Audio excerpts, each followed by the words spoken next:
Hello, how are you doing? My name is Gary Smoot, and welcome to Smoot Talk. And today we'll be talking about 6 ways to know your lover is a narcissist. 6 ways to know that your lover is a narcissist. And what's important to note is uh, what is a narcissist? All right, we hear the term all the time. It's all over social media. Everybody's talking about it at work. Everybody's telling everybody they're a narcissist, whether it's their mother, brother, boyfriend, husband, wife. Everybody's a narcissist. So, what is a narcissist? A narcissist is a person who has an excessive interest in or admiration of themselves. But it's also a clinical disorder, and it's called NPD, meaning narcissistic personality disorder. And it's seen as a unique blend of grandiose entitlement with a lack of empathy.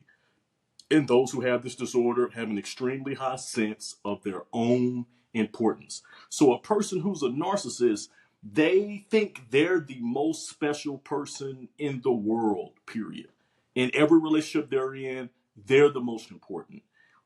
When they're at work, they're the most important. They need to receive all the praise, all the worship, all the admiration. Okay, that is what a narcissist is, and it's really a clinical disorder.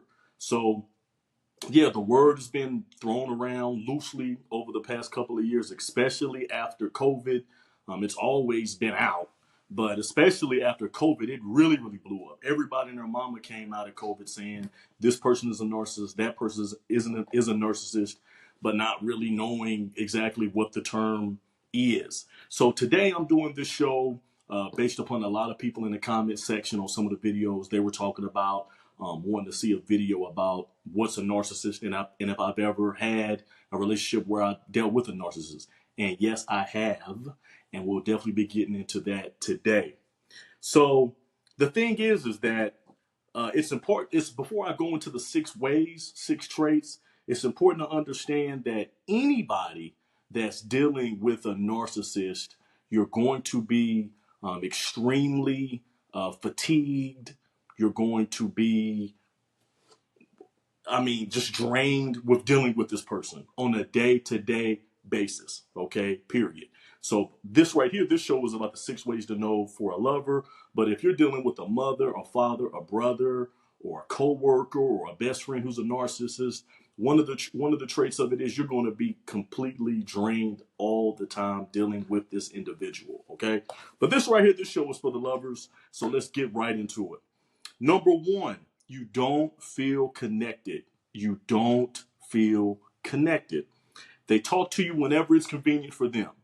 So whenever you're having a conversation and whenever you want to talk about what you've got going on, or you want to unpack or unload about what's going on with the kids or what's going on at work or a situation with a friend, they don't want to hear that. They don't really have any time for that. They want to quickly change the conversation to who? To them. Why? Because a narcissist wants to be continually praised, worshiped, and admired nonstop.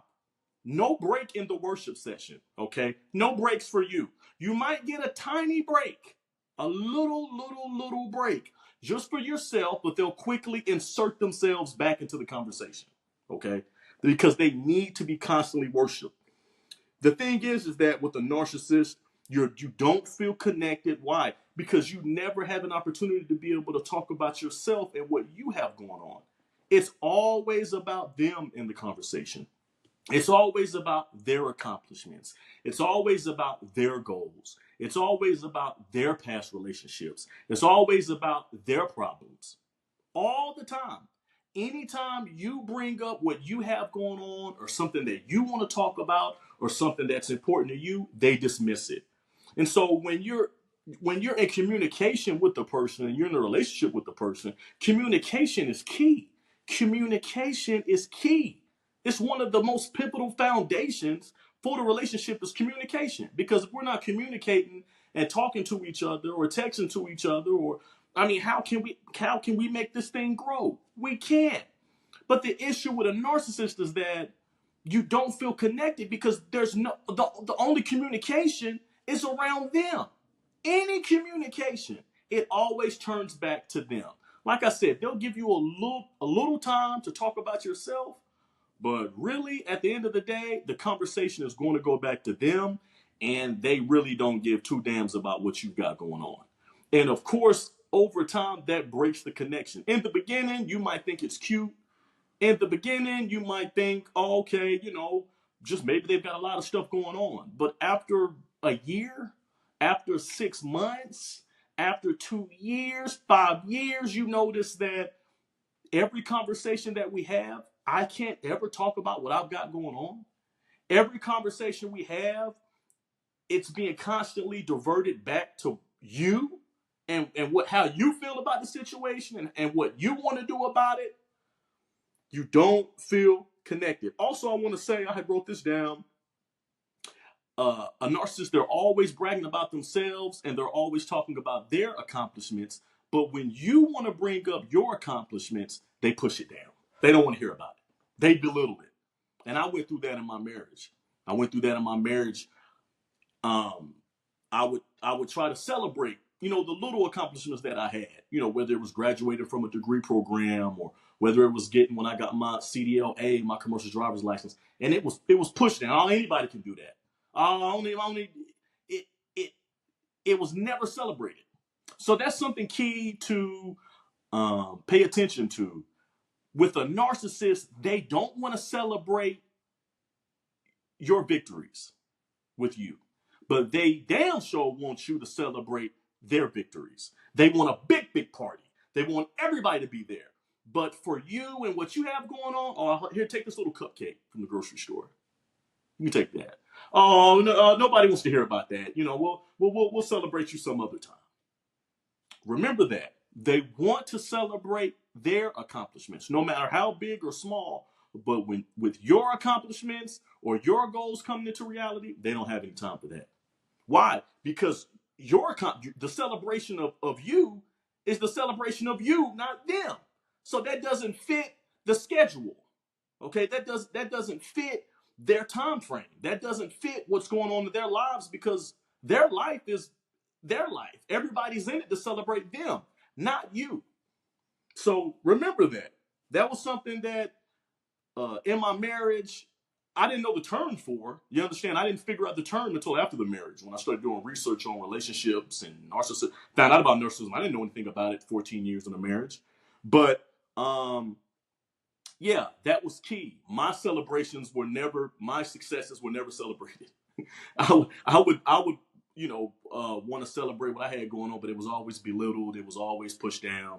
But their small successes and their achievements, oh, everybody had to stop. Oh, everybody had to come. Oh, it was a big, big, big, big deal. So pay attention to that. But number one, you don't feel connected. You're not feeling connected because you don't have any time to communicate. Well, you have time to communicate, but time is made only for them.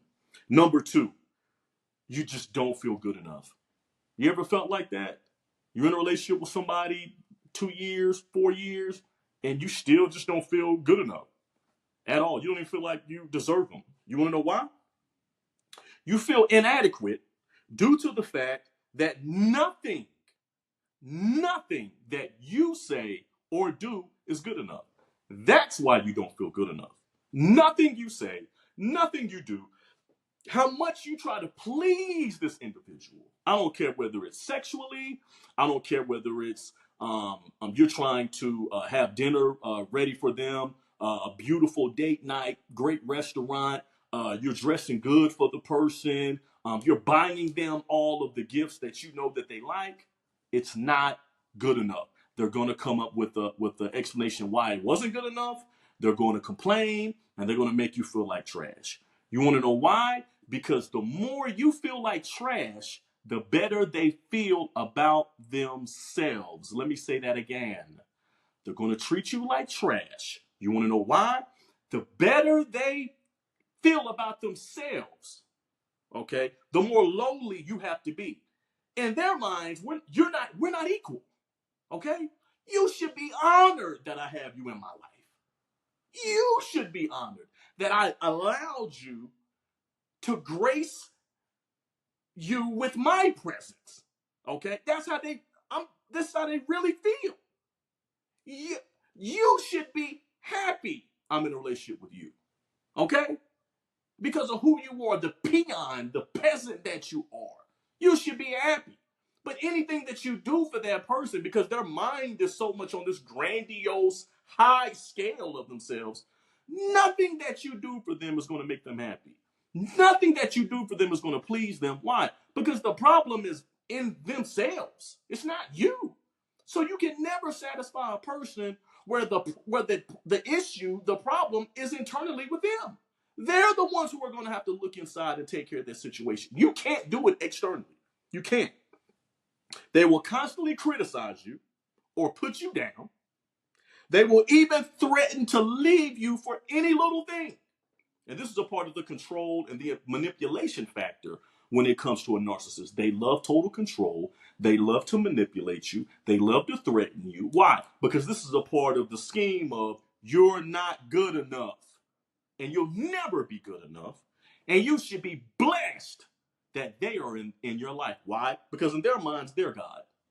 Now, they might worship a God, or they might not even worship a God. But really, in their house, in their relationship, they're God. And all of you should worship them. That's how they feel. That's how they really, truly feel. Because they have this grandiose, this crazy, crazy idea that they should be admired by everyone, no matter how big, how small. So they will constantly threaten you. Why? To keep you in that frame of mind to where you're not good enough. They'll threaten to leave you. You didn't fold the clothes correctly? I gotta go. I told you I don't like this. I gotta go. You didn't cook. You didn't season the food right. You didn't even put the right Lowry seasoning salt, or you didn't put the right pepper on the scrambled eggs. What? How many times I got to tell you this how I like my eggs? And they out. I'm out of here. Which will lead to the next sign. But anything you do is not good enough. Why? Because they want to keep you at a low mental state. So number 2, you don't feel good enough. You don't feel good enough, then you might be dealing with a narcissist. Okay, number 3. Now everybody knows this one. This one is all over the internet. Everybody has heard this term. You've got it right. Gaslighting. Number 3, gaslighting frequently happening, even daily. Even daily. What is gaslighting? Gaslighting is when someone constantly denies things that you know are true. They are gaslighting you. If you're with somebody and they're constantly oh, that was my whole marriage. They are constantly denying. I saw the text message where you were texting them. I just read it. But you just deleted it. And then now you're trying to say, I'm crazy? I just saw the text message. I just didn't screenshot it. I just read it with my own eyes. Then I come to you about it, and then you're telling me I'm crazy? And I'm a maniac? And I need psychiatric help? This is a very common tactic with narcissists, gaslighting. They will recreate. Have you ever had this happen? They will recreate past events to make themselves out to be the hero and them to be the victim and you the agitator, you the aggressor. Have you ever had it happen? I have. They will gaslight you into believing that certain things never happened or that they did things because of something you did or you said first. You know how many arguments I got into with this specific woman about I didn't. What? Here it is. Here it is. I've caught you cheating. Okay. I've caught you. You called. You called. I read the messages, baby. You called. Just apologize and let's go ahead and just get over this, so I can go ahead and pack my stuff and go. You know what they say? You know what she said? I don't know what you're talking about. You're a liar.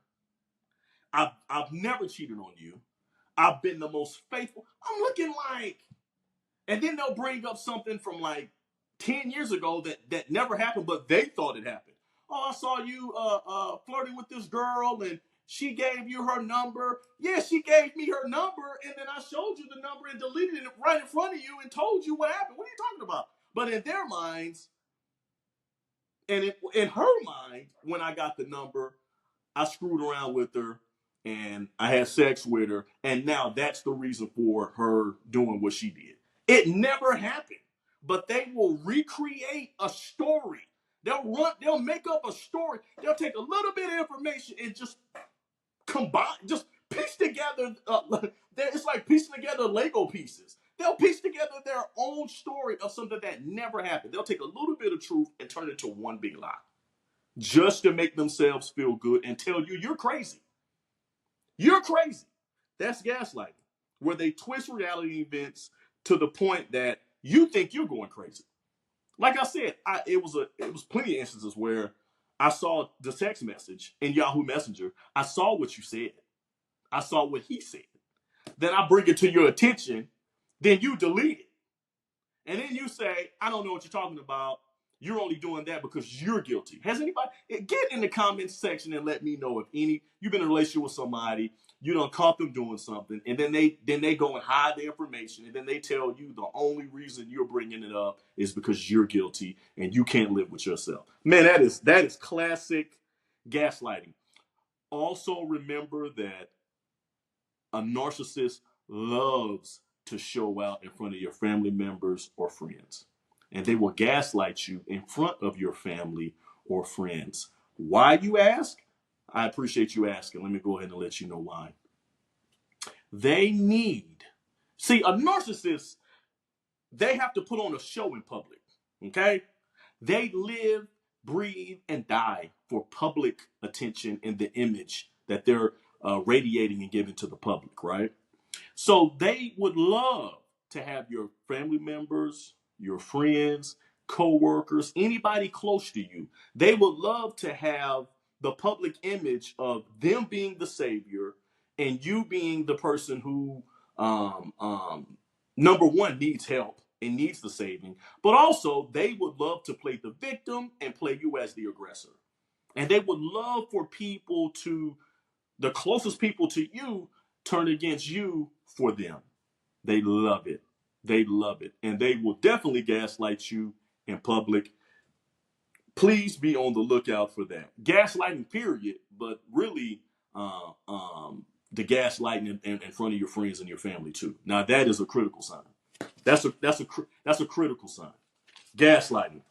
Frequent gaslighting. Okay, number 4. You see through the charm. You see through the charm. So narcissists, they're they got the charm now. They got the charm. Some of them have the gift of gab. Some of them do not. Some of them play this little shy game. Some of them do not. It just depends on their personality. Some of them are very, very outgoing. Some of them are kind of shy, play the little timid role. That's how the woman that I dealt with that was a narcissist, she played this little shy, little innocent role. But no. Behind closed doors, oh, she was a monster. She was a monster.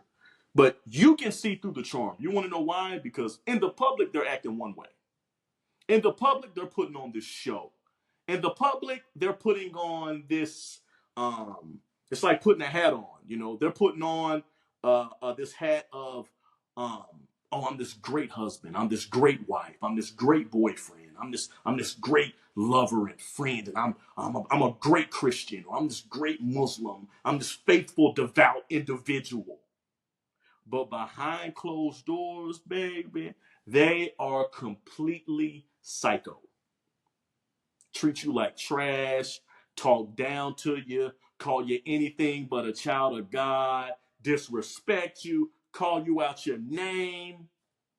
It's like dealing like the Dr. Jekyll and Mr. Hyde effect, like two totally different, separate, polar, just two different people. Why? Because the person that they the person that they put out in public, they really, really believe that they're this person. They really do. And they will do anything to keep that public image visible.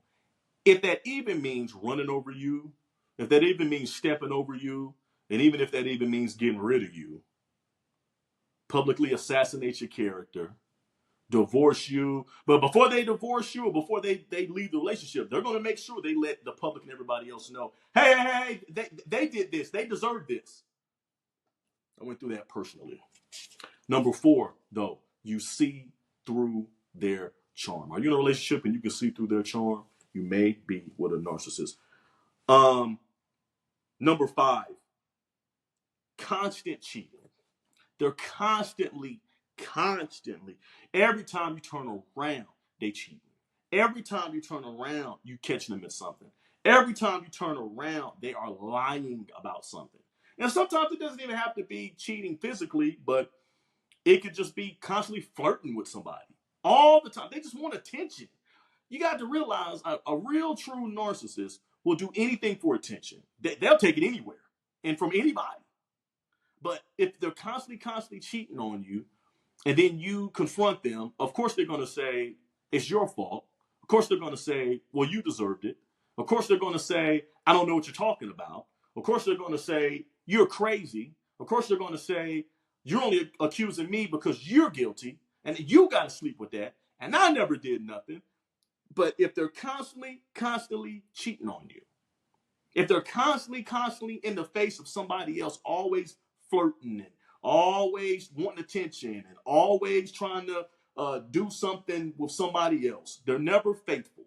I mean, listen, the thing is that in their minds, when you take them back after they cheated, in their minds, what they're trying to say is that I'm the prize and you're not.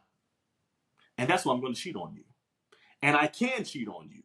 And I will cheat on you. You want to know why? Because I'm the prize. I'm the prize. And you should just be happy that I came home. You should just be happy that I came home. No matter how long it was gone, whether it was 1 day, 3 days, a week, you should just be happy I came home. Constant cheating. Number 5. Oh, no, I think that was number 5. Number 6. And then I've got, we'll do 7 because I got a bonus one. But 6, listen to this one. You pay for everything. Are you in a relationship and you have to pay for everything? They might have a job.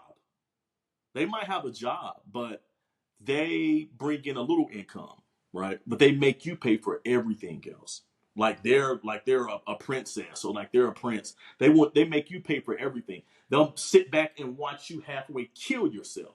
You working 2 jobs, 3 jobs, just to keep the lights on, just to feed the kids, just to do everything, and they just sitting back chilling, just sitting back kicking it while you halfway kill yourself just to keep the lights on.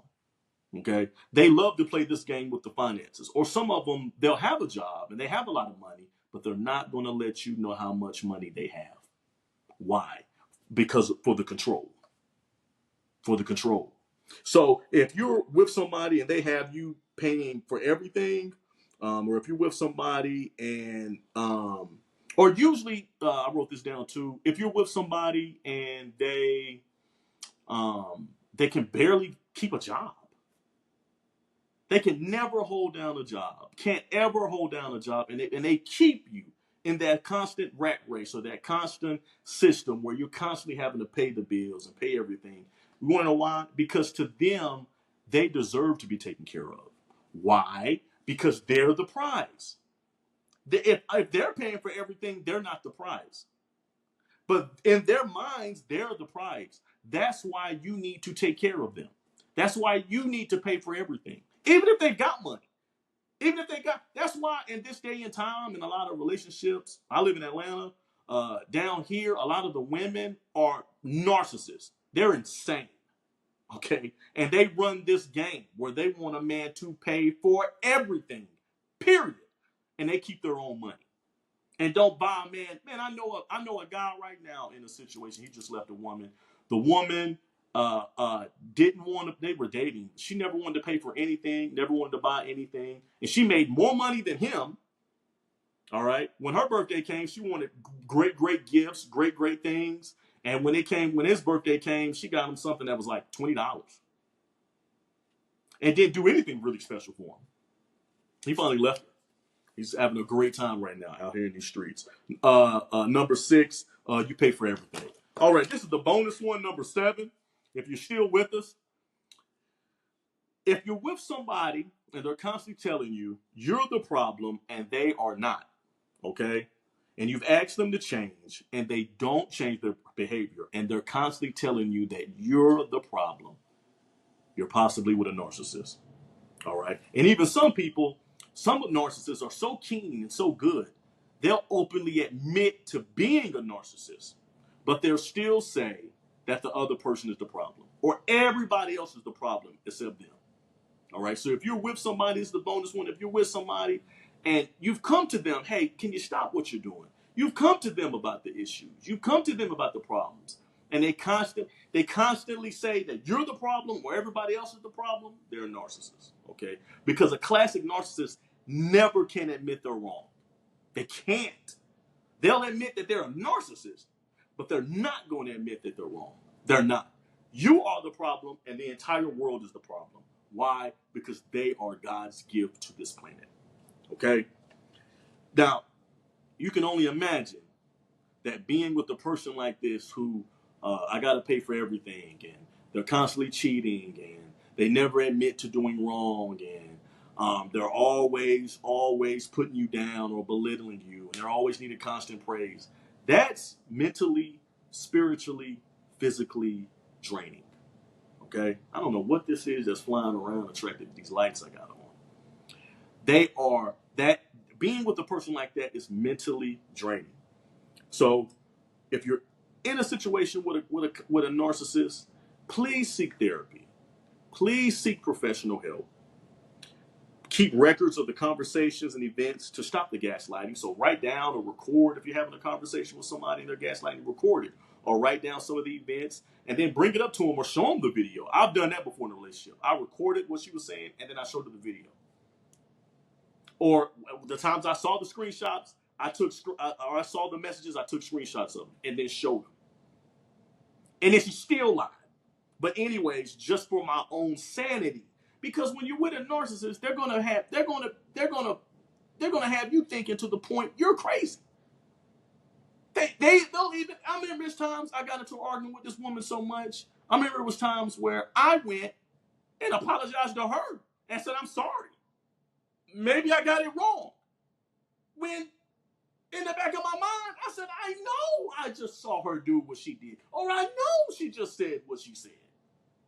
But when you're dealing with a narcissist, they have you thinking that you're the problem. It's a mind game, man. It's sick. It's sad.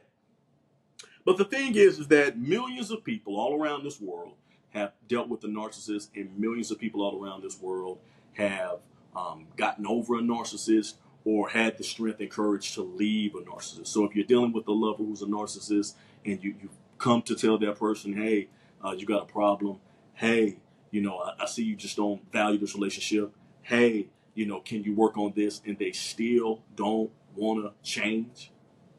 It's not, yeah, okay, you're admitting that you did it, but are you changing?